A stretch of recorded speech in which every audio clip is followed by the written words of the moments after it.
Praise lord. ఈరోజు సామెత నేర్చుకుందామా? సామెతల గ్రంథం 19వ అధ్యాయం 23వ వచనం.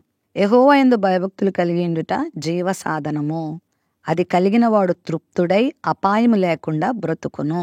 యెహోవా యందు భయభక్తులు కలిగి ఉండుట వలన చాలా ప్రయోజనాలు ఉన్నాయండి బైబిల్ గ్రంథంలో. అసలు యెహోవా యందు భయభక్తులు కలిగి ఉండడం అంటే ఏంటంటే చెడుతనమును అసహించుకోవడమే. భయము భక్తి కలిగి ఉండడం అంటే చాలామంది ఏవేవో కార్యాలు అనుకుంటారు.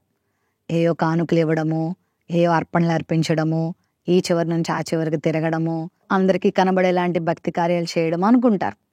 అయితే భయభక్తులు అంటే బైబిల్ చెప్పింది చెడుతనమును అసహించుకోవడమే, పరిశుద్ధతను కలిగి జీవించడమే భయభక్తులు అంటే. అయితే ఆ భయభక్తులు ఎంత గొప్ప మేలిస్తుందంటే జీవ సాధనంగా ఇది మనకు మిగిలిపోతుంది. అంటే నీవు ఈ లోకంలో చక్కగా జీవించడానికి దేవునందు భయభక్తులు కలిగిన జీవితం నీకెంతో తోడ్పడుతుంది. భయభక్తులు కలిగి జీవిస్తే, పరిశుద్ధంగా జీవిస్తే ఏం కలిసి వస్తుందండి అనుకుంటారు చాలామంది.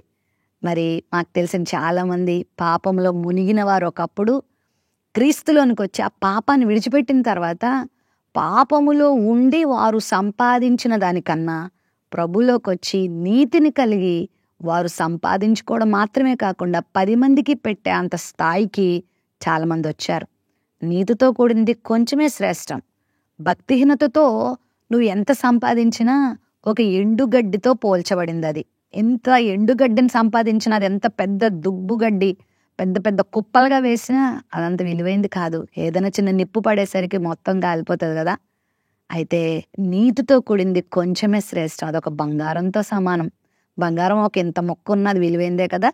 కాబట్టి దేవుని సహాయం నీకు ఉన్నప్పుడు నువ్వు సంపాదించేది కొంచెం కూడా నీకు ఆశీర్వాదకరంగా ఉంటుంది.